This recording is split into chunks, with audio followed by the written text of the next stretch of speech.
За сайн уу манайхан. Өрн дулаан хаврын үлрэл айчилж буй учраас та нартай хөгжилтэй хөөхөн тэгсэн мөртлөө нууцлаг үйл явдлуудаар дүүрэн ер нь нэг тийм өөд хааргүй сонирхолтой киног ирж хуршилээ. Энэ бол 2025 онд гарч байсан Undercover High School нэртэй кино байгаамаа. Киноны гол дүрүүдэд авьяаслаг жүжигчин болох Со Канжун, Жин Кижун нар тоглосон бөгөөд агуулгын үед баячуудын хүүхдүүдийн сурдаг ахлах сургуулийн хаа нэгтээ нуусан их хэмжээний алт эрдэнсийн араас тагнуулчд болон шуналтан хүмүүс хэрхэн хөөцөлдөж нууц ажиллагаа явуулж тухай гардаг байна. Ингээд бүгдээрээ кинонд орцгоё. Энэ удаагийн дугаартай маань Sky Media, Go Plus хамтран ажиллаж байна. Sky Media болон Go Plus-аас Disneyland хүрэх кино урамшууллаа зарлаж, Nintendo Switch 2, March Major 5 азтнуудыг 2026 оны 3 сарын 20-нд тодруулжээ. Тэгвэл одоо супер бэлэг болон Шанхай Disneyland руу гэр бүлээрээ аялах эрхийн эзнийг 2026 оны 4 сарын 20-ны өдөр тодруулах гэж бодвол та бүхэн маань урамшууллаа идэвхтэй оролцоорой. Урамшуулт хэрхэн оролцох вэ? Та ердөө Sky Media болон Go Plus-аас хүссэн кино багцаа идэвхжүүлж мөн төлбөртэй кино үзэх бүртээ эрх цуглуулах зарчмаар оролцох боломжтой. Цуглуулсан эрхтэй нь их байх тусам бэлгийн эзэн болох магадлал ч гэсэн мөн нэмэгдэх юм шүү. Нээрэн бас нэг сонирхолтой мэдээлэл нэмж дуулахад Disneyland хүргэх кино урамшууллын хүрээнд giveaway зарласан байгаа юм лээ. Giveaway-д оролцсноор SG Apps багийн jersey, Butter and SG Apps hoodie, шунхлайн 150,000 төгрөгийн эрхийн бичгийн эзэд болох боломжтой тул та нар маань Hot Series багц болон Go Plus-ийн Best Plus багцаа идэвхжүүлээд giveaway болон Disneyland хүрэх кино урамшууллынхаа аль алинд нь оролцож олон бэлгүүдийн эзэн болоорой. Багц идэвхжүүлэх кино түрээслэх заавар болон дэлгэрэнгүй мэдээллийг description хэсэгт орууллаа.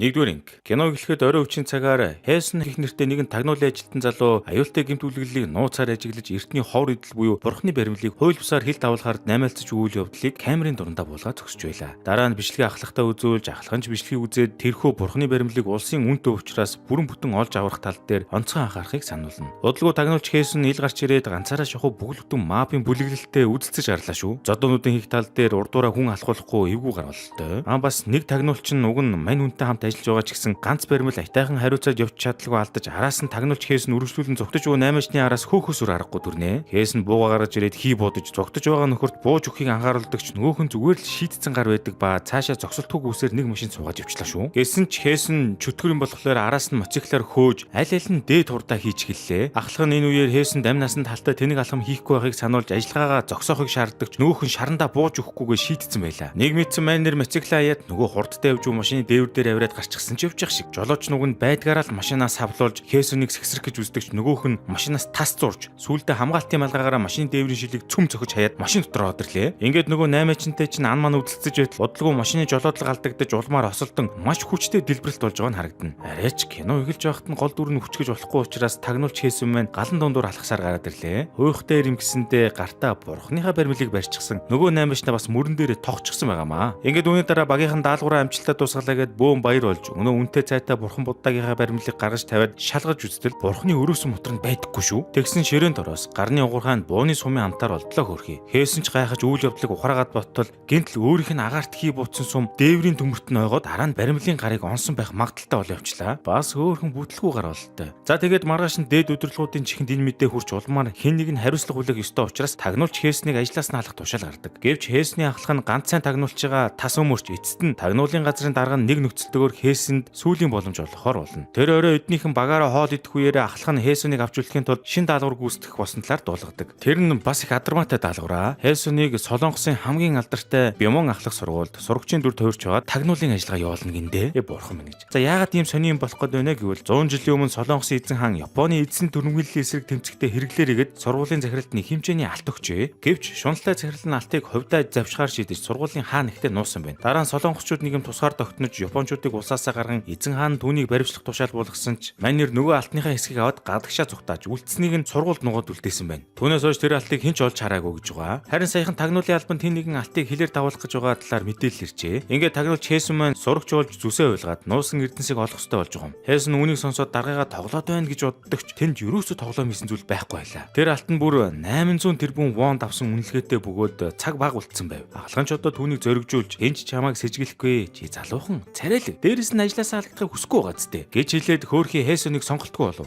Үзэг зоригтоход саяхан ажилд орсон ахлах сургуулийн багш Суа гих бүсгүй нэг өрөө хамт ажиллагчтайгаа эрхлэгчийнхээ төрсөн өдрийг караоке тэмдэглэж байгаа дүр зураг биднийг өгтөнө. Яжил шинэ ажилтнуудаа уух юмар шахдаг соёлтой болтой. Суа багш эрхлэгчийн шахалтаар арай дэндүү их ууж сүүлдээ бүр хийм харж эхлэвэ. Хөл дээрээс тогтох тэнглэгүй болсон хэрнээ өнөөх Суа ч бүргжлүүлээ барий гэж олон юм ярьж байгаад сүүлдээ санамсаргүй байдлаар таксийн цугаа тарих гэж байсан эрхлэгчийнхээ хиймэл үсийг нь суг татаад хайчив. Ингээд маш эвгүй байдалд орсон хүний чинь хамаг ярих нь гарна шүү дээ. Суа банцсандаа шууд л эрхлэгчийнхээ суух гэж байсан таксинд өрсөж цугаад яваадаг. Улмаар мань хүн ээжийнхээ ресторанд очих ба түүний нүдэнд эмэрэн суух Хэсүн тусч байгаамаа. Цаашд энэ киноны гол үйл явдлууд нь баг энэ хоёрын эргэн тойронд өрнөх бололтой шүү. Төд удалгүй хэдэн танга залуучууд тэдний ресторанд үхтлээ идэж уусан хэрнээ гарахтаа тооцоогоо мөрөх гэж байгаа бололтой. Бид нэр яг үүндээ насан туршаагүй байсан юм аа. Та биднээс мөнгө авбал өөрөө асуудалд орно шүү. Эдэргээд хэлэм татлаад унлаа шүү. Суааш тэслгүй босч ирээд өөрийнхөө ахлах сургуулийн багш гэдгээ хэлж нөгөө хэдийг байцааж эхлэхэд нэг нь бүр түүнийг барьж аваад зодох нэ. Улмаар тэдний дундуур Хэсүн орж ирэх нь ойлгомжтой. Уг нь тайвнаар уучлахыг шаардсан ч нөгөө хэд нь түүний өдөөс савлцаж бүр сүултээ бүр нэгийн эсрэг нилээд хэдэн хүний зодон эхэлж байгаамаа. Ер нь бол тагнуулч Хэсүн тэдний учрыг ядах юмгүй болсон байдгаа. Дэлб зодуусны эцэст нөгөө өөдгөө гарууд нь Суагийн ээжээс уучлалт гуйж эдсэн уусан мөнгө төлөхөөс аргагүй төрнө. Ядаж явахад Суа Хэсүний зодооны ур чадварыг хараад гайхан биширч нүд нь орой дээрээс гарч явах шиг. Ээж нь Хэсүнд баярлсандаа хоолны мөнгийг нь авахгүй гэсэн ч манер бол заавал төлжиж санаа намрах юм байх уу. Энэ явдлын дараа Хэсүн гэртээ харж сургууль зурж байсан үеэ эргэн санана. Ялангуяа өнчин өрөөсөн гэж шоолуулан хүүхдүүдэд дээрлүүлж байсан үеийн түүнд трама болж үлдсэн бололтой. Улмаар мань хүн энэ завшааныг ашиглан болж үдэхгүй юмнуудыг хаширгаад өгье гэж бодсон уу яасан ахларгуугаа залгаж даалгаврыг нь хүлээн авч байгаа мэдэгддэг.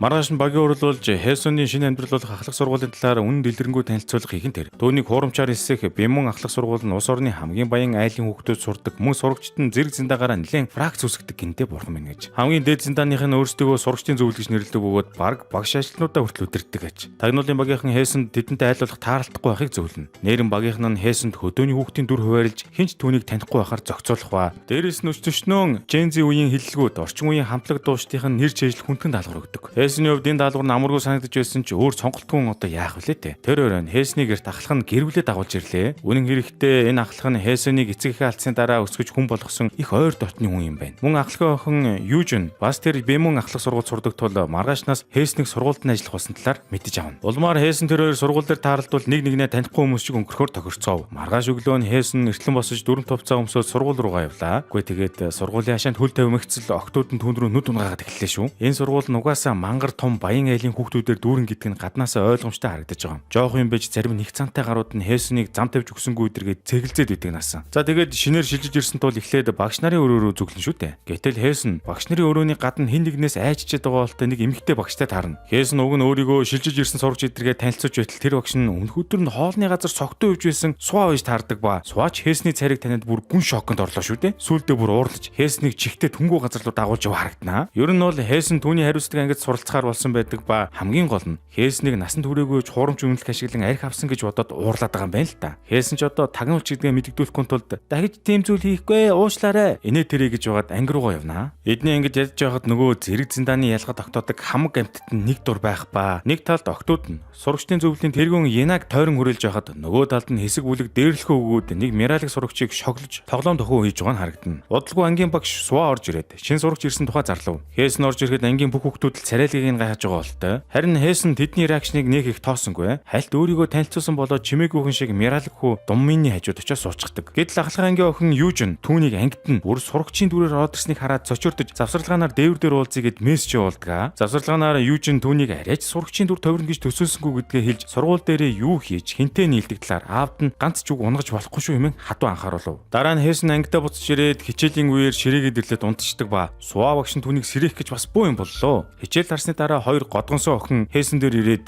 Instagram дээрээ дагалцах санал тавихад мань хүн инста гэж юу гэдэг талаар ямар ч ойлголтгүй болохоор бантаж би хүсэхгүй байна гэд эвтэйхэн болчихж байгаа юм. Ер нь энэ сургуулийн бужигнаан дунд хэсэг бүлэг сурагчид гүйж яваад самсаргүйгээр Хэсүний хувцсан дээр сүүм асгачих юм уу бас. Хэсүн ч баг зэрэг тэрэг шинжтэй болоод ирдэг ба дотроо бол бушуухан шиг даалгавраа дуусгаад энэ сургуулиас арилаад өгөх юмсан гэж бодно. Тиймхүү сургуулийн орчмоор сэлгүүцээд явж байхдаа гаднаа нэвтэрхийг хориглоно гэсэн самбар бүхий бараг л балгас шиг барилга болж харлаа. Манер ч одоо нөгөө алт энд байх магадaltaй гэж сэжиглэнгүүтээ дотгош нэвтэр гаргах зэдэж байтал гинт хүүгүүдийн орилготой сонсогдвоо. Гэтэл хідэн дээрлэхүүн нөхдөж ширэний ан думминыг нь дээрлэхэж байлаа. Хэсүн ийм зүйлд ясны дургуут бол хедэр ёдор хийж тэр идэ үзэлцэн ч яах ухааны бодоод очтол гинт ахлагчийн хэлсэн үгс толгойд нь ёг хитл орж ирээд улмаар өөрийгөө барьж сул дорой сурагчийн дүр эсэхээр шийддэг. Нөгөө талд Суа багш нарын өрөөнд Хэсний ресторанд гаргасан үйлдэлийн талаар бусад багш нартай яриа сууж байлаа. Улмаар тэр Хэснийг ер нь асуудалтай хөвгт гэж тооцоод цаашд анхааралтай ажиллах шийдвэрт хүрнэ. Хичээл тарах үеэр Хэсэн ширээний анд Думинтай ярилцаж цаашид зүгээр дээрлүүлээд байхгүй өөрийгөө хамгаалахыг зөвлөж мөглөөд байна бас. Мөн сургуулийн хашаанд байдаг хуучин барилгын тухай асуухад Думин түнд нь тэр манай сургуулийн хамгийн эртний барилга Японы дарангуулын үед баригдсан гэсэн. Тийшээ хэн ч ойртдоггүй шүү. Дотор нь цогцоос сүнс чөтгөр байдаг гэсэн цуу яриа байдаг гэж авлаа. Хэсэн эдгээр үгийг сонсоод яалтчгүй алтыг тэнд нуусан байх магадaltaй гэдэгт улам итгэлтэй болдог. Үзэг зэрэгтүүд сургуулийн захирал хатагтай Со Минжүн нэг сэтгүүлчийн оршуулганд оролцож эхнэрийг тайвшруулангаа хүүгэн сургуульдаа сургаж харж ханд хамт өгч байгаа нь харагдана. Гэвч оршуулганаас гарч явахдаа захирал хатагтай нэх эвгүй юм яриад гэлээ шүү. Яг үүндээ талиг сэтгүүлч нь боловсролын дооллын талаар нийгэм шүүглүүлэхээр шаргуу ажиллаж байсан ч энэ Бямон сургуулийн захирал нь түүнийг амнасаа алдахад үргэжээ. Нууцыг ишлэх гэж байсан учраас захиалгаар халуулсан юм уу да янз нь. Ер нь бол энэ хүүхэн маш аюултай сэтгцийн хувь тогтворгүй нэг юм байв. Харин нөгөө талд хичээлийн эхний өдрөө чүү айд авсан Хэсэн маань ахлах руугаа залгаж хуучин барилгын талаар мэдээлэл өгөөд бараг л алтыг тэнд байгаа гэд итгүүлэх гээд унлаа шүү. Улмаар ахлах нь түүнд өөрийн биеэр шалгаж үзэх чиглэл өгнө. Ингээд шүн болоход Хэсэн зүсээ хувилгаж хар хувцс өмсөд сургуулийн хашааг давж барилгын түлхүр цоожиг нэвдээд дотогч нэвтрэн явж байтал гэнт нэг хүн хажуу талаас нь буу тулгаж байгаа харагдана. Хачиргалтай түүн рүү буу тулгасан хүн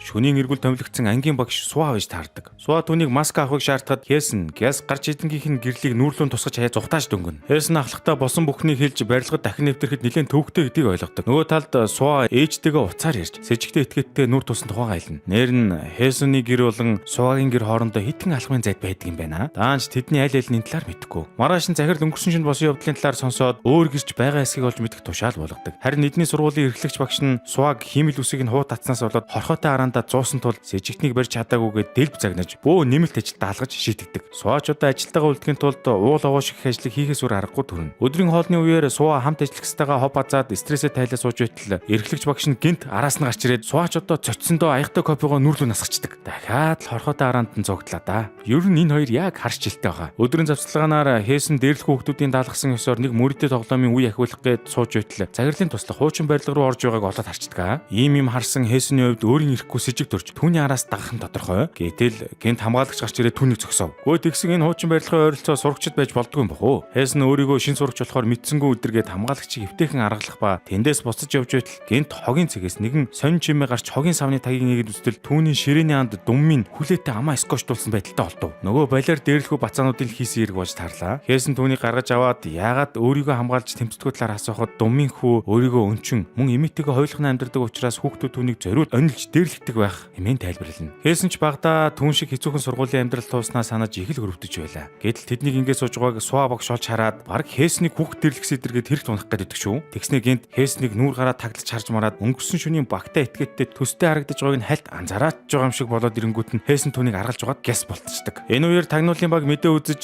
Бямон ахлах сургуулийн захирал 800 тэрбумын боловсролын төсөл эхлүүлэх гэж байгааг олж мэднэ. Яг нөгөө алга болсон алтны үнэтэй таарч байгаа юм л да. Ингээд тэд алтыг зарж мөнгө авах хэрэгтэй байна гэж үзээд Эрдэнэсийн гэрэл ажиллагаагаа аль болох хурдан тусах хэрэгтэй болно. Нөгөө талд ахлах сургууль дээр сурагчдын зөвлөл хуралдаж байлаа. Тэгсэн манай бондгорыг байнга дээрлэж явдаг том ус төрчинхүү Тэсүг их нөхөр хоцож ирэх ба тагнуулын багийн ахлахын охин Южон ч одоо түүнийг хараад арай дэндүү дээрлэхүү зан гаргаж байгааг нь шүүмжлэхэд өнөөхөн Тэсү зөвлөгч нь Южнийг зэрэг зиндагаар нь ялгуурлаж чи Инагийн ачаар энд сууж байгаа да. Эсбүгөөс бүтүүнийгийн оронд чийл гадуурхагдах ёстой байсан шүү гэж авд юм да. Оо задарсан гарахан л дээ. Мэдээж энэ үгс Южинд маш хүнд тусдагч сурагчдын зөвлөлийн дараа Инаа найз нь Тэсүгийн аавын карьерийг үгүй болгож чадна шүү гэж дарамтлаж байгаа. Тэсүг Южиноос уучлалт болгож чаддаг. Гэхдээ манай ахлах тагнуулчин охин одоо Южон яаж яваад ийм эвгүй нөхдүүдийн дунд шингэж чадсан бол доо. Энэ зур хөгшин сурагч Хэсэн маань ширээний анд Думминтэйгээ хамт үдийн хоол идэж бүр өөрийнхөө олноос нэмж өгч байгаад сургуулийн хуучин барилгын тухай аимшиг түүхийг яриулахаар болдог. Олон жилийн өмнө хуучин барилга дотор балетын хичээл ордог байх үед нэгэн балетчин болох мөрөөдөлтэй авиаслаг залуу охинд бусад бүжигчин охтууд нь хатаархаж өдөр бүр дээрлэгдэг байжээ. Нэг удаа балетын гуталд нь хатаас хийж бүжиглэх боломжгүй болохоор завдсан байх ба дараах нь бөөндөө түүний араас хөөж улмаар хөөрхөн охин цогтож явахдаа осолд орж тэрэгэнцэр дээр суух болсноор балетаар дахин хичээлэх боломжгүй болсон байна. Мөрөөдөл нь сүрсэн охин эцэст нь сэтгэл утрал орж амиа юугдгсэн гэдгээ. Гэвч үнэн ил болохоос айсан дээрлэхчээд охины цогцыг барилга доор булсан ажээ. Дараа нэгэн хамгаалагч охины сүнсийг харж дайралтанд өрснөөс хойш тэр газрыг сүнстэй гэж үзээд хэн ч ойртож зүрхэлдэг болсон байна. Хэсний түүхийг сонсоод дотроо л их айж байлаа. Думын өмнө нь хуучин барилгад орохдоо бичлэг хийснээ хүртэл үзүүлж жигнэсээ сүнс харсан гэдгээ нотлох гэж үздэг. Мөн энэ түүх нь ердөө л эхлэл бөгөөд бас өөр хид хідэн аимшигын түүх шиг домог ярианууд тархсан байдаг гинэ. Тэднийг инхүү яриа сууж байтал гэнт нөгөө Тэсү тэргүүтээ дээрлэгч гарууд цааны газарт орж ирээд Думын хүүг дахиад л дээрлэж эхлэв. Тэсү Думын хоолн дээр шүлсэн хайж идхийг албатнаа. Гэтэл энэ удаа Хээсэн тэслэггүй ам нээж битгийд гэж хэлээд шүлстэй хоолыг нь хөнтрөө тавьчихв. Тэсүү Хээсэн рүү уурлан дайрахад Хээсэн ч энэ удаа өөрийгөө хамгаалнаа.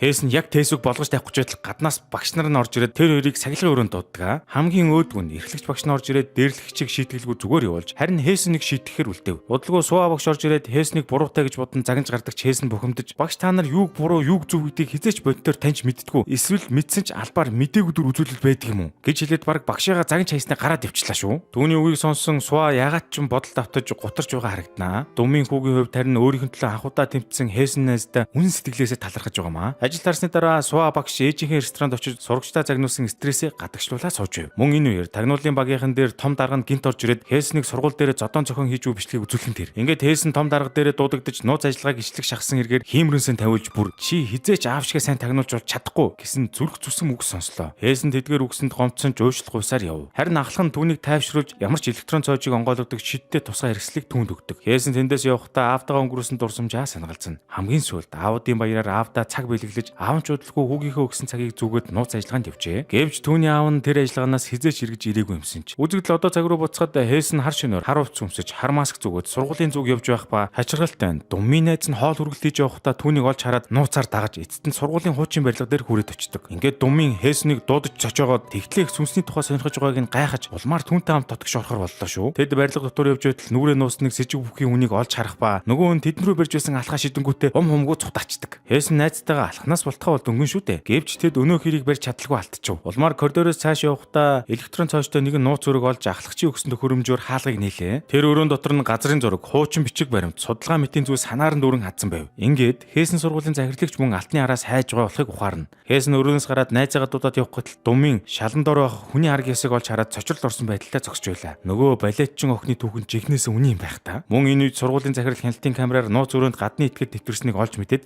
сэжиг авч эхэлдэг. 3 дугаар анги. Хээсэн нөгөө арга ясыг баахан шинжилж байгаа тийм л ус яс болохыг нь илрүүлж харин балетийн гутал шиг зүйлээс нэгэн түлхүүрийг олж авдаг. Энэ үеэр захирлын туслах хуучин барилгад орж ирэхэд тэд сандарч сүнсний тухай цуу яриаг үнэн эсхийг шалгахаар ирсэн юм гэж худлаа хэлчихэд тэндээс гарав. Үүний дараа Хээсэн тагнуулын багийнхан дээр очиж нөгөө олсон түлхүүрээ үзүүлтэл түүн дээрх бичээсэн Со Бимүн гэх сургуулийн үүсгэн байгуулагчийн тамхтай тохирч байгааг мөн энэ түлхүүр нь алт руу хөдлөх замын эхлэл байж болзошгүй гэдгийг илрүүлнэ. Улмаар тэд одоогийн захирлаас төрүүлж алтыг олох мөн алтыг олохын тулд сургуулийн аимшиг түүхүүдийг мөрөөр явж энэ онцгой мэт үйл явдлыг нэг нэгээр нь тайлах ёстой гэдгийг ойлгоно. Нөгөө талд сургуулийн захирал нь яг тэдний тамгалж байснаар алтны араас хөөцөлдөж байдаг ба туслахаасаа Хээснийг сургуулийн аимшиг түүхүүдийг сонирхож байгааг нь мэдээд цаашид Хээснийг зүгээр л ажиглаж явахаар шийднэ. Энэ нэг ч гэхдээ Хээснийг ашиглах гэдэл байх шиг байгаа юм да. Маргааш нь Хээсэн бондгораанд Думинаасаа гуйж байгаад үлдсэн аимшиг түүхүүдийн талаар асуунаа. Думын түүнд дараагийн түүх болох хуучин босоо цагны талаар ярьж өгөхөр болов. Тэр босоо цаг нь зөвхөн шөнө өрөөний цагаар дуугардаг хин нэгэн хүн ойртох юм бол аимшигын улаан нүдтэй сүнс үзэгдэг тухай ярина. Гэтэл яг энэ үеэр ангийн багш Сува тэднийг олж ирээд дахиад л Хээсний чихнээс нь зулгаасаар аваад яв. Тэгсэн яасан байх нь вэ? Сува багш руу Думины эмээ залгаж иргэний өмнөлхийг нь Хээсэн нэртэй хүү ирээд аваад явсан тухай дуулгасан гин. Хээсэн тийм зүйл хийгээгүй учраас гайхаж өөрийгөө гэмгүй гэдгээ хэлсэн ч Сува багш түүнд юу гэж итгэвдэ.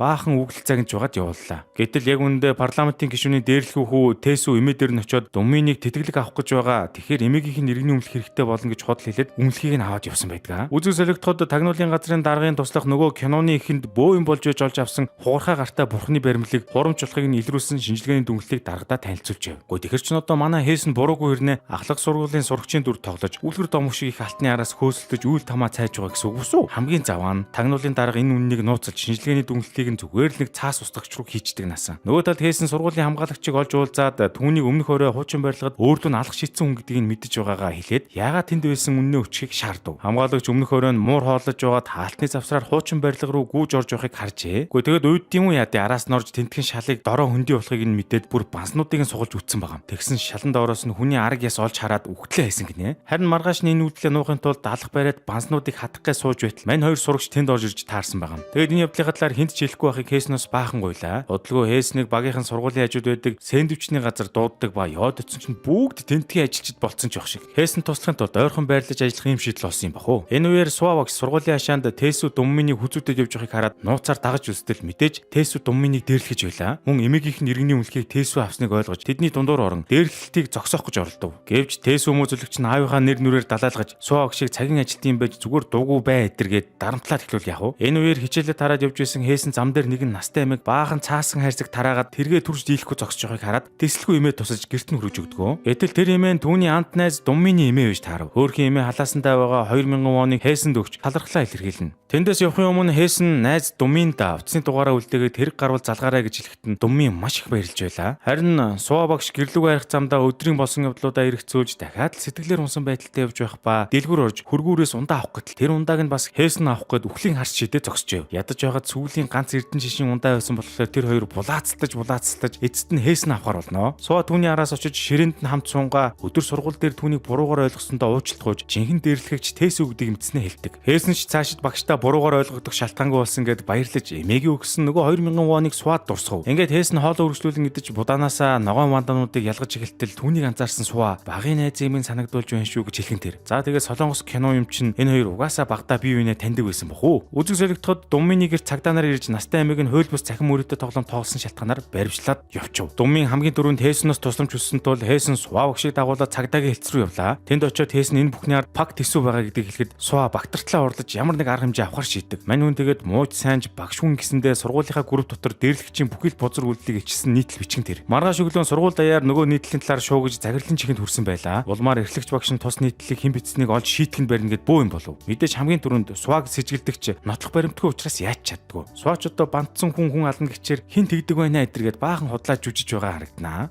Ингэсээр орой өвдөж болоход Хээсэн номын санд нэвтэрч хуучин цагны өмнө зогсоод цагийг нээх гэж үтсэн ч барсангүй. Гэтэл гэнэт захирал багш нь сүн шиг гарч ирээд түүнийг харж шүн тэнд юу хийж байгааг асууна. Хээсэн сандарч би их сониуд зантай юм аа. Хэмээн хэлгээд захирал нь түүнийг шоолж чи худлаа ярихтаа их муу юм байна. Одоогийн хүүхдүүд ямар ч сониуд зангүй болсон гинлээ. Хээсэн ч одоо үнэн төрх нь ижлэгтгүй гэхээс айсандаа уучлалгуугаад бушуухан шиг тэндээс явлаа. Маргааш нь Тээсүүгийн эцэг их Сува багш Думмин нар захирлын өрөөнд цугулсан байх ба Думминаас үнэхээр Тээсүү зодуулсан гэсийг асуухад Думмин айсандаа худал хэлж Хээсүнийг жинхэнэ дээрлэх чимээн буруутгана. Үүнийг сонссон Суваач цочирдож уулзтын дараа Думминаас яагаад худлаа ирснийг нь асуудал өмнөх оройн Тээсүү түүнийг айлган сүрдүүлж эмээг нь үхэн хөхтөл нь шоронд тарчлаана гэж занл хийсэн байлаа. Оройн Хээсэн Думмины хоол хүргэлтийн ажил дээр нь очиж учир явдлыг асуудал Думмин уйлж ямар хэцүү байдалд орсноо бүгдийг нь тоочхон тэр. Энэ бүгдийг сонсоод Хээсэн түүнд уралсан ч харин чиний урав шээ гэж хэлээд яваад өгдөг. Болмоор Хээсэн тагнуулын багтаа Тээсүүгийн талаар мэдээлэл цуглуулахыг даалгана. Маргааш нь сургууль дээр Хээсэнд сахилгын шийтгэл оноох тухай зарлал хатсан байваа. Түүнийг сургуулиас хөөж магадгүй нөхцөлөд үүссэн тул сахилгын хурд зарлагдсан байлаа. Гэтэл Хээсэн сургууль дээр эч ирээгүй тэгснээ түн рүү залгасан Сува багшд ямар ч аргаар хамаагүй цаг хожоод байж байгаарэ гэж даалгачж байгаа шиг. Хөөрхий Сува багшд сахилгын урлын үеэр мэдрэл моттой өмшгөл тэс хүндлэн юм ярьж цаг хожих ажиллаа бол айгүй сайн хийж байлаа. Тэгтэл ашгүй сургуулийн гадаа моциклийн дуу гарч Хээсэн царайг нь нуусан нэг хүнийг ардаас ундлаад сахилгын хурал дуусгаас өмнө амжаад ирдэг. 4-р анги. Түүний олж авчирсан гэр чинь хууль бус мөрөөдөд тоглоомын бүлэглэлийн толгойлогч байдаг ба Хээсэн тэр нөхрийг дарамтлж жагаад Тээсүүгийн хийсэн бүх хэргийг нь илчлүүлдэг. Тээсүүн захин мөрөөдөд тоглоомын сайтын VIP үйлчлүүлэгч бөгөөд маш их өрөнд орсон. Мөн өрнөөс нь суутгах гэхээр нь сурагчдын ар гэрийн хүмүүсийн үнэлэхийг хулгаагаар ашиглаж байсан нь ил болно. Эцэст нь Думмин хүүч зориг гарган үннийг өчөж эмээгээр нь сүрдүүлж Хээсэнийг гүтгэхэд хүргэсэн болохыг батлана. Улмаар Хээсэн өөрийг нь олж авсан нотлох баримтуудаа дэлгэж Тээсүүг үнэндээ гарах гарцгүй болгож байгаамаа. Гэтэл Тээсүү төсгөл алдан Хээсэн рүү дайрахад Хээсэн ч хариу болгож нармайг нь нэгээд сүүлдээ Тээсүүгийн аав Сува багш идэр тэрэнд нь оролцоод баахан инх замбраагүй юм болж өрнөвөө. Ямар ч тач Хээсэн бурууг нь батлагдсан тул түүний оронд Тээсүү сургуулаас хөөгдөхөр болдгоо. Нэг битсэн чинь Сува багш чинь сурагч Хээсүнийхөө шархыг цэвэрлж өгч мөгөө чухмаа чухам. Дараа нь Хээсэн Думмигээс хуучин цагны тухай аимшигт үгийг олж сонсдог. Тэр нэг охин өөрөөс нь илүү онцордог сурагчид атаархснасаа болоод дээврээс түлхэж унган амь насыг нь хохироосон тухай түүх байв. Дараа нь цусан улаан нүдтэй нас барсан охины сүнс өшөө авахар ирээд төд удалгүй найзыгаа алсан охин ч үгсэн байдалтай болцсон гэдэг. Хээсэн дахиад л энэ түүхийг сонсож айж байгаа нь харагданаа. Ер нь бол иймэрхүү дөрвөн аимшигын домог яриа байдаг ба дөрвтгийг нь хинч мэддэг гинэ. Бас маргааш нь Хээсэн нөгөө номын сангийн босоо модон цагийг нээх гэж оролдогч ерөөсө болж өгсөнгөө. Тэр үеэр Южин сурагчдын зөвлөлийн зураг өгөхөөр ирдэг ба Хээсэн түүнд туслах үеэр тэр зургуудын нэгэн дээр нь бас нэг өөр модон цаг байгааг анзаарна. Южин энэ сургуульд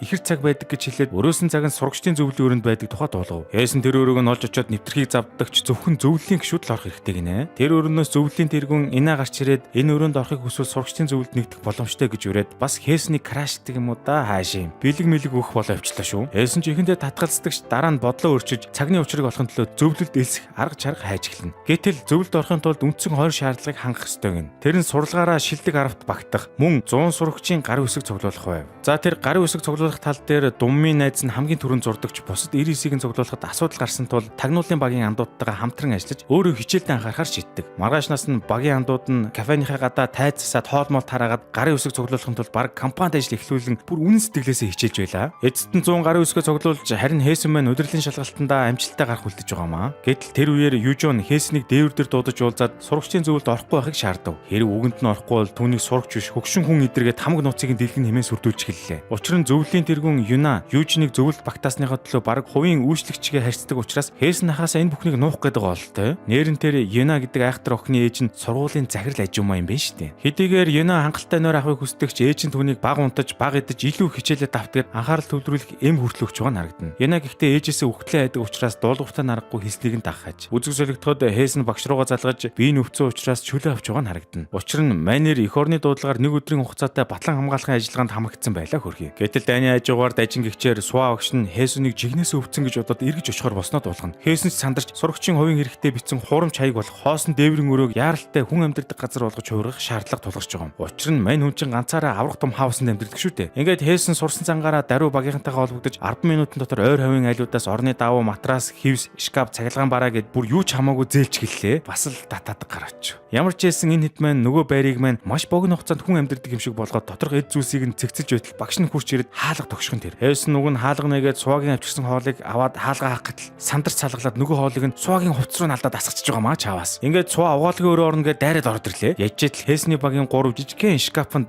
чихээд орцсон байдаг ба Хээсэн тэд нартаа санаа зовоо сууж байтал Сууч 0-ийн өрөөнөөс гарч ирснээр шкафныхын дэргэд ирээ зогсчихв. Тэгтэл Хээсэн сандарсандаа түүнийг холдуулах гэж байгаад халтарч унан. Тэд дээрээсээ давхарлаад унцдаг. Дагварлаж унсан хүмүүс юу тохиолдох нь ойлгомжтой. Тэд хоёулаа маш их хичээж сандарч байхад нөгөө шкафд нуугдсан гарууд нь бас нураад ирхэн тэрэ. Тэд бацсандаа худлаа тайлбар зохиож бид Хээсэнтэй хамт кафед ажилладаг юм аа. Гинтийн бэлэг барихаар ирсэн юм гэд аваад таялаа. Гэтэл энэ бүхэн Сууад огт үнэмшилгүй санагдах нь ойлгомжтой. Өдөржин гэртээ өвчтөй байсан хүнд гинтийн бэлэг барихын тулд ягаад шүгэнд нуугддаг юм мэдэргээд Сууад маш олон асуулт төрдөгч Хээсэн гинт ухаан алдаж байгаа дүр эсгэж алхан түүнийг тэврэн авч гарснаар энэ учир битүүлэг явдал өндөрлөнө. 5 дугаар анги. Ингээд маргаашуулж удирдлагын шалгалтаа өгөх цаг ирлээ. Тагнуулын багийнхан хамаг шүтэж мөрөөддөг бурхан тэнгэртээ Хээснийг даатгаж Хээсэн ч хамаг анхаарлаа төвлөрүүлэн байж шалгалтынхаа бүх асуултыг бүглэж дуусав. Тэр орой Суа Хээсэнтэй холбоотой бүхий сэжигтэй нөхцөл байдлыг эргцүүлж бодолтой төөрөлдөн сүулдэ найзтайгаа нийлээд арих хууж бүхнийг мартахыг хичээнэ. Улмаар таг согтуу Суа багш маань ойролцоо байрладаг Хээсний жижигхэн гэрийг өөрийнхөө гэртээ андуурч хаалгыг нь балбаж нүдэд Хээснийг бүр айлгаад хайчдаг. Дараагийн өдөр нь удирдлагын шалгалтын хариу гарч Хээсэн 10 дугаар байранд орсон тул баярт мэдээгээ багийнхандаа дуулгаж бөөнтө хөөрхөн баярлцгаана. Ингээд сурагчдын зөвлөлд орох боломжтой болж байгаа юм шүү дээ. Мөн ахлах тагнуулчийн охин Южин 1-р байр эзэлсэн бол сурагчдын зөвлөлийн тэргүүн Ина 2-р байранд орсондоо тун их гутарч байгаа нь харагдана. Удалгүй Хээсэн Инатай уулзаж шаардлагаа бүрэн хангасан тул зөвлөлд эсэх хүсэлтэй байгаагаа илэрхийлгээд Ина шалгалтандаа 2-т орсноос болоод түүнтэй олигтой ч юм дуурсангүй зүгээр л хүсэлтэд үлдээгээд яв гэхин тэр. Төд удалгүй Инад ээжээс нь мессеж ирж байгаа нь харагдана. Ина ч одоо ээжтэй шийтгүүлэх нь тодорхой боллоо доо. Тэр өөрөө тагнуулын багийнхан Хээсэнийг зөвлөлийн босс Инатай ойртож итгэлийг нь олж авахыг зөвлөнө. Хээсэн харин өөртөө итгэлтэйгээр би чинь царайлаг шүү дээ гэж хэлээд асуудлыг өөрөө зохицуулан хэмээн амлав. Тэгсэн маргааш нь Хээсэн Инатад дотносхын тулд цайны цагаар түүнд навчтай усмас авчирч өгөөд бүр баллаж өгч байна. Даанч сургуулийн бүх хүүхдүүд мань хүнийг шоолж Инаач одоо тусгай ус уудаг гэж хэлээд хатгалцчихв. Гэсэн ч эцэст нь Инаа түүнийг зөвлөлд эсхийг зөвшөөрсөн байлаа. Ингээд Хээсэн зөвлөлийн анхны уралдаа оролцож дараа нь ганцаараа үлдэж байгаад нөгөө босоо модон цагаа онгойлох гэж оролдох үед нь Инаа Южин хоёр орж ирээд мань хүнч бантсандаа цонхоор харж байгаа дүрсгээ зогсчихв. Гэтэл Инаа түүнийг одоо болт зөвлөлийн өрөөнд байгааг мэдээд гайхаж тэгснэ гинт Хээсэн Южин хоёрыг оройн хоолнд төрхөн дээрээ. Хээсэн ч түүний урилгыг зөвшөөрчихв. Харин Южины хувьд өөрийгөө Янагийн утсан хүүхэлтэй гэдгээ Хээсэн ахтаа мэддэгтийг хүсэхгүй байгаа тул Янад тусад нь амжихгүй гэж хэлдэг чи Янаа түүнийг албадаж бүр гой хувцлаад ирээрээгээд бараг тушаагаад байгаа бололтой шүү. Орой уйлж тэд тансаг ресторанд уулзахад Янаа Южныг зарц барлаг мэт дорд үзэж Хээсний өмнө өөрийгөө лаг харагдуулах гээд бүр янзан бүрээр оролдож эхлэн тэр. Эцэст нь Хээсний төвчээр барагдаж Южныг өмөрөх тийшээ хандаж тэдний оройн цаг жаахан сонирн байдалтай өндөрлөв. Янаг явсны дараа Южин Хээсэнд хандан "Тийм ээ, би Янагийн шивгчин, тэрний дэмжлэгээр би зөвлөлд орсон. Тиймээс та миний амьдралд бити оролц" гэж хэлээд нулимс тусуулан тэндээс явлаа. Нөгөө талд Яна гэртээ ирмэгцээ захирал ээжтэйгээ уулзахад ээж нь түүнийг яах гэж Южиныг оройн хоолнд дагуулж явсныг асууна. Ер нь бол ээж нь түүнийг Южиноос өөрийгөө илүү гэдгийг Хээсний өмнө батлахыг хүссэндээ тийм үйл гаргасан гэж үзээд үргэлж нэгт байхын тулд урдаа байгаа саадыг зайлуулах хэрэгтэй эдэргээд аимшигэн зөвлөгөө өгч идэг шүү. Угтаан бол энэ ихч маань Инад Хесоныг зөвлөлд оруулахыг зөвшөөрөх чиглэл өгсөн ба үнэндээ Хесоныг нууцаар тагнахын тулд ийм шийдвэр гаргасан байв. Тэр шөнө Хээсэн сургууль руугаа дахин нууцаар нэвтэрч нөгөө цагаа эхэлж анх олсон түлхүүрээрээ нээж чаддаг. Гэсэн ч соёлогтой юм олж чадахгүй гүлийгөө сууж байтал хэн нэгэн зөвлөлийн өрөөний хаалгаар нэгэн зураг шиг зүйл сургуулсан байхan тэр. Уулзсандаа таатай байна Хейсэн ажилтан гэсэн зурс байла. Хейсэн цочирдож нууц ажиллагаа нь илчлэгдсэн байх магадaltaйгээд дарагдаа очиж мэдэгдэнэ. Маргааш нь Хейсэн сургуулийн хяналтын камерыг шалгах гэтэл яг өчигдөр шөнийн бичлэгүүд нь бүгд устсан байлаа. Ингээд орой болоход Хейсэнд гэнт сургуулийн хамгаалагчаас дуудлага ирж түүнтэй ганцаарчлан уулзахыг хүсэж сургуулийн дээвэр дээр дуудав. Хейсэн яг сургуулийн урд очтол нөгөө хамгаалагч ах түүний нүдэн дээр дээврээ сунаж газар дээрээ амиа алтхан тэр. Хейсэн харсан зүйлдээ итгэлгүй балмагдаж хамгаалагчийн цогц руу ортоход түүний дэрэгдээс нэгэн дэвтэр олдгоо. Энэ дэвтэр бол Хейсний аавтай 22 жилийн өмнө хамт алга болсон дэвтэр байсан юм. 6 дугаар анги. Гэтэл хэдэн орны өмнө дээвэр дээр байсан багтаа итгээд гарч очиод хамгаалагчтай ноцолдож улмаар түүнийг дээврээс түлхэж хороосон байна. Хейсэн ч даруй дээврөө тартал өнөөх багтаа итгээд нь түүнийг хараа зогсч байдаг ба улмаар Хейсэн түүний араас дээвэрлөө өсдөг. Яг үнэндээ тэр итгээд нь цагирлын туслах байлаа. 22 жилийн дараа алга болсон аавынхаа дэвтрийг олсон Хейсэн уурлаж бухимдан тагнуулын газрын дарга дээр очин айлган сүрдүүлэн аавынхаа эргийн талаарх үннийг шаарддаг ба улмаар аавыгаа өөртөө яг адилхан даалгавар гүйцэтгэж яваад алга болсон гэдгийг нь олж мэднэ. Уурсан Хейсэн бараг тагнуулын даргыг шаналд авах гэтэл ахлах нь амжиж орж ирээд түүнийг зогсоодог. Ажил үүргээ гүйцэтгэж яваад алга болсон аавынхаа дэвтрийг 22 жилийн дараа олж улмаар ажилтдаг байгууллагын түүнээс аавынх нь нэрийг нууж байсныг ухаарсан Хейсэн хэсэг хугацаанд ажлаасаа завсралга авахар шийдлээ. Гэвч Хейсэн аавынхаа үлдээсэн тэмдэглэлийг уншиж эхэлснээр сургуулийн нууцуудын талаар мэдэж эргэн ажилдаа орохоор шийддэг. Гэхдээ алт олох гэхээсээ илүү аавынхаа ярил гарахаар шийдсэн мэт санагдана. Багийнхан ч түүнийг эргэн ирсэнд нь баяртай байлаа. Сургуульдаа буцаж иртэл Суа огч түүнийг шалтгаангүйгээр хичээл тасалсан гэд 20 оноо хасгаар болдгоо. Өдрийн завсарлаганаар Хейсэн зөвлөлийн өрөөнд орж аавынхаа бишүүлдээсэн завраар цагийг онгойлгож чаднаа. Цагийн зүг эргүүлсний дараа ая ихшгэлж эхлэхэд чимээг нь утсан дээр бичиж авлаа. Гэтэл гэнт Суа огч орж ирээд түүний жинхэнэ сурагч бишигдгийг мэдэж байгаа. Мөн тэр шүн дээврээс унаж амиа орлсон хамгаалагчийн дэргэд байгааг нь харсан гэдгийг хэлж цагдаад мэдэгдэн гэд занал хэлсэн тэр. Улмаар Хейсэн үннийг хэлэхээс өөр аргагүй төрж өөрийгөө нууц ажиллагаа явуулж тагнуулч гэдгийг хэлнэ. Мөн улсаас явуулж нууц ажиллагааны талаар хэн нэгэн мэддэгдвэл 10-аас дээш жил шоронд хоригдно гэд Суа огшиг давхар айлган сүрдүүлэхэж мартсангүй. Орой болоход Хейсэн багийнхантаа өнөө цагнаас гарсан аялгауг сонсгож үзүүлээд дараагийн аимшиг түүхэн төгөлдөр хуртай холбоотой гэдгийг хэлнэ. Мөн ахлах нь Суа огшиг хэрхэн аргалсан талаар асуултал Хейсэн түүнийг айлган сүрдүүлсэн гэж хэлдэгч багийнхантаа дэлбэрлээ загнаж улмаар багшаасаа уучлах хэрэгтэй болдгоо. Ингээд Хейсэн Суа огшийн ээжийг нь ажилуулдаг хоолны газар Суатай уулзаж Хейсэн ч одоо Суад бүдүүлэг хандсан гэд бүгэлзэж бариад тусад дэмжихийг хүсэж чадлаараа уучлах гэж хичээж байлаа. Гэтэл энэ мөчид Суа огш алтан гулдман ажиллагаанд оролцож амжилт гаргавал үндэсний хэмжээнд гавьяа явуулж баатар болох магадaltaй хэмээн дотроо төсөөлөнгүүтээ гэнт баяртайгаар тагнуул ажиллагаанд туслахаар шийдэгэ. Бас л амбицтай юм шүү. Улмаар үзэг солигдоход захирал хүүхэн яагаад хамгаалагчийг хороох болсон шалтгааныг бидэнд харуулнаа. Улмаар хамгаалагч ах өмнө нь бас тагнуулч байсан. Мөн 22 жилийн өмнө энэ ажиллагааны талаар мэддэг байсан ба сургаггүй болсон аавынхын тэмдэглэлийг хүүд гардуулахаар шийдсэн байжээ. Харамсалтай нь амилсан чөтгөр шиг сургуулийн захирал нь түүний үйлдэлийг зогсоохын тулд санаатаагаар туслахаараа алуулсан тэр байж. Маргааш нь Хейсэн өөрөө дуугардаг төгөлдрүүр гэх нэртэй аимшигын түүхийн учрыг олохоор сургуулийн хөгжмийн өрөөнд очтгоо. Дээр үед нэгэн сурагч охин бас нэг хүүгэнтэй нийлээд хамтдаа төгөлдрүүр тоглож бариад маш ойр дотн харилцаатай байж. Гэтэл нэг удаа охин өөрийгөө жирэмсэн болсон гэдгийг мэдээд хүүгэн тэр талаараа хэлэхэд өнөөх нь охиныг алгадаж маш муухай хандлага гаргасан байна. Бүх найдвар нь тасарсан хөөрхөн охин улмаар амиа хийвдгсэн гэж. Тэр цагаас хойш өнөөх төгөлдрүүр нь хараагдсан уу гэлтэй өөрөө тоглогддог болсон байна. Түүнийг аимшигын түүхээ уншаа сууж байтал гэнт Суа орж ирээд маш онцгой төгөлдрүүрийг захирлын өрөөнд олж харсан гэдгээ түүнд хэлдэг. Мөн удахгүй сургууль томоохон арга хэмжээ болох гэж байсан тул тэр өрөөнд нэвтрэх боломж гарч байгаа талаар дуулгав. Гэвч тэр арга хэмжээнд хэн дуртай нь ордоггүй. Ялангуяа хичээл тасаж 20 оноо асуусан Хейсэнд оролцох хэрэг хараахан үүсэхгүй л гиндэ. Ингээд аргаа бараад Хейсэнд Суа огч сурчлагын видео хийж 25 оноо нөхөж олох боломжтой талаар дуулгадаг. Хейсэн ч ихэнтэй татгалцсан ч эцэст нь зөвшөөрөхөөс өөр аргагүй төрнө. Зураг авалтын үеэр мань хүн ихэндээ нэг тийм модын юм шиг байгаад байсан ч Суа түнд игдүүтэй харагдах под зааж өгч улмаар Хейсэн энэ уралдаанд ямар ч хамаагүй аргаар төрүүлэхэр шийдэн баг мэрэгжлийн модел шиг зураг авахулж эхэлдэг. Хүн бүхэн л түүний бие хаа царай зүсийг гайхан биширч байлаа. Гэтэл түүний араас сурагчдын зөвлөлийн тэргүүн инаа зураг татуулах ээлж ирэхэд багш нь түүнээс бусад зурагч чиг ханцуугаа шууд зураг авахулахыг хүсдэгч инаа ханцуугаа шуухгүйгээд уурж эхэлдэг. Гэтэл юу ч инааг эвгүй байдлаас гарах гээд би түрүүн инагийн гарыг эмтээсэн юм аа инаа уушлаарай гэд гараас нь зөөлөн хөтлөөд аваад явлаа. Гэтэл энэ инаа чинь өөрийнхөө бугыг хутгаар зүст гэмтээдэг гүн сэтгэл готрол авцсан нэгэн байваа. Энэ талаар нь юу ч мэддэг учраас амхантаа тослох гэсэн чи инаа түнд уурлаж чи бид хоёр ямар жигнэсээ найзууд юм уу? Миний эрэхт бити орц. Би чам шиг сайхан сэтгэлтэй хүмүүс дургу